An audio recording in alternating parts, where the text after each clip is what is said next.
When I was talking with my kids about what videos I should make for Oma's Kitchen, all three of them said the same thing first. You need to do cinnamon rolls. I'm probably best known for cinnamon rolls, and that's the recipe that is most requested when I make them. So I did plan to do cinnamon rolls anyway. I got this recipe for cinnamon rolls from a friend about 20 years ago, more than 20 years ago. And when they gave it to me because they know that I like to bake and they knew that I like to try new things. And it was a copycat recipe for Cinnabons.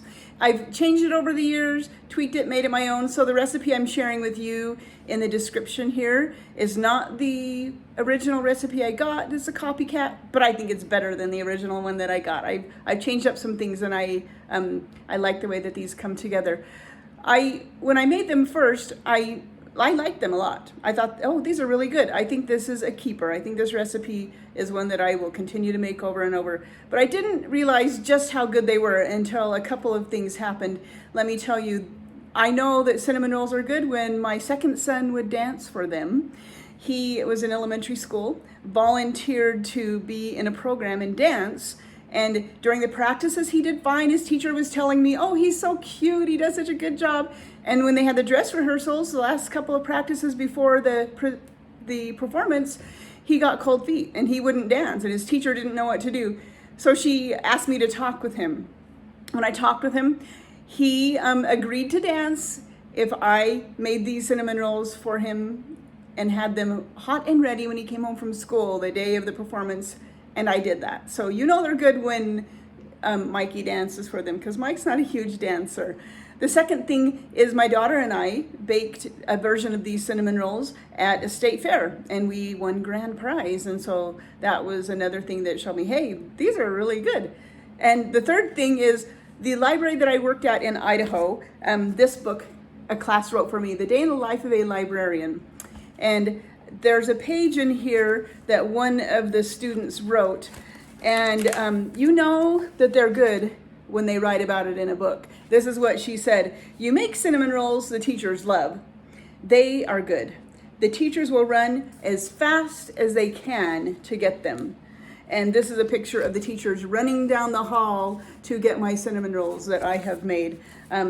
So I promise you will love this recipe. If you love cinnamon rolls, you will love this recipe. A couple of tips: whenever you are working with bread dough, something that has yeast in it, it works best if you have warm or room temperature ingredients, but not too warm. Too hot will kill the yeast. You want it to be warm to help the yeast get activated and do its work to help it rise. And you need to give it time. This recipe takes me a few hours from start to finish, because you need to let the dough rise, and then you make it into rolls and they rise again. So if you're willing to wait and take the time, I promise they will be the best light and fluffy cinnamon rolls you ever had. The very first thing that I do when I'm making sweet rolls is mix my yeast with the warm water and the sugar. This gives the yeast an opportunity to start activating, and you want to let it sit for a while before you use it for the rolls. Next, we mix in the liquid ingredients. So the warm milk, the egg, melted butter, and after that is whisked together, I add in my secret ingredient, the vanilla instant pudding mix. After those liquid ingredients are mixed well, you add your yeast in. You'll notice it's nice and foamy. That means that it is a healthy, and it's going to help your sweet rolls rise. You want it to be frothy and foamy like that. After the liquid ingredients and the yeast are all whisked together well, you'll put that in a stand mixer and mix in the flour and the salt. The recipe calls for 4 cups of flour. I add 1 cup at a time and add 3, and then I will scoop in a little bit more until it's the right consistency that I want. I'll stop along the way, scrape down the sides, and I know that some people use a Bosch. I have a Bosch also that works great to knead dough, or you can knead it by hand. I'm just kind of lazy, so I like to use a mixer and let it do the work for me, kneading the dough. But you want the dough to get to a point where it is pulled away from the side of the bowl and it's around the dough hook. You'll notice here it's kind of formed around the dough hook and it's not sticking to the sides of the bowl. When the dough is nice and smooth, then it's ready to rise. You can leave it sitting on your counter, in a warm place, in the oven with the light on. I like to use my Instant Pot to proof the dough. Helps it rise a lot quicker. I just put it on the yogurt setting and let it sit until the dough is about double in size. While your dough is rising, you can get the filling ready that's going to go in the middle of the cinnamon rolls. It is 1 stick of butter, 1 cup of brown sugar, and 1 tablespoon of cinnamon. I like to mix it together so it's like a paste instead of melting the butter like some people do and sprinkling the sugar on top of it. I think that this spreads so nice on the rolls.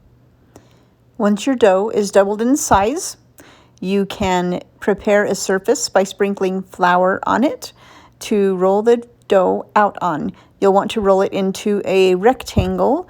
I use my hands kind of to stretch it and a rolling pin to get it a nice size. I usually do it about the size of a Silpat. That's my Silpat silicone sheet underneath, and that's about the size that I roll it out. And then I put my filling and spread it on top. Once the filling is spread, try to go all the way to the edges. You will roll it into a log, and then it is ready to slice. I really like to use a bar pan to bake my sweet rolls in. Make sure that whatever you are baking them in, you have enough side around the edges. If you're doing a cookie sheet, you might have some cinnamon running off the edge of your pan. So something with a little bit of an edge at least around it. You can do it in a 9x13 casserole dish or whatever you would like to bake them in. Just make sure whatever pan you use to bake them in, you give them room to rise. The next step is to let the sweet rolls rise until they're about double in size. Once they have risen and you want to preheat the oven to bake them, take the sweet rolls out of the oven, let them sit on the counter while the oven preheats.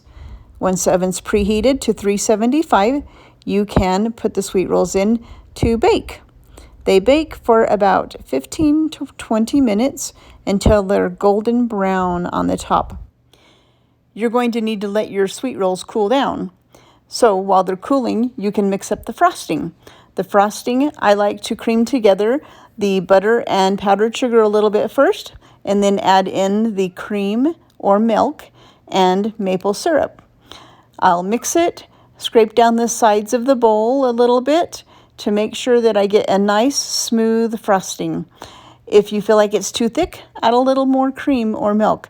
I like the frosting kind of fluffy, but everybody has their own preference of what they like, so mix it up however you like. Then you can spread your frosting on your sweet rolls. I like to do that when they're still a little bit warm so the frosting gets melted a little bit into it and they are ready to eat. Yum! I promise you are going to love them.